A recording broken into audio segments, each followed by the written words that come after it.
રાજ્યમાં અત્યાર સુધી કેટલો વરસાદ વરસ્યો છે તેના ઉપર નજર કરીએ। કુલ વરસાદ 17.26%, જેમાં સૌરાષ્ટ્રમાં 23.33% વરસાદ વરસ્યો છે। અત્યાર સુધી કુલ વરસાદ રાજ્યમાં 17.26% જેટલો વરસી ચૂક્યો છે, જેમાં સૌરાષ્ટ્રના અલગ અલગ વિસ્તારોમાં સારો વરસાદ વરસ્યો। 23.33% વરસાદ સૌરાષ્ટ્રના અલગ અલગ જિલ્લાઓમાં વરસ્યો છે, પણ તેમાં સૌથી વધારે વરસાદ વરસ્યો હોય તો એ જૂનાગઢ, ગીર સોમનાથ સહિત વિસ્તારો છે કે જ્યાં 100% કરતાં પણ વધારે વરસાદ વરસ્યો છે। દક્ષિણ ગુજરાતની વાત કરીએ, અત્યાર સુધી દક્ષિણ ગુજરાતમાં 20.83% જેટલો વરસાદ વરસી ચૂક્યો છે।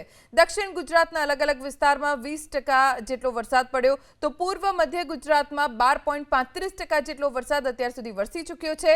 ઉત્તર ગુજરાતમાં 10.42% વરસાદ વરસ્યો છે, તો કચ્છમાં માત્ર 0.42% જેટલો જ વરસાદ વરસ્યો છે।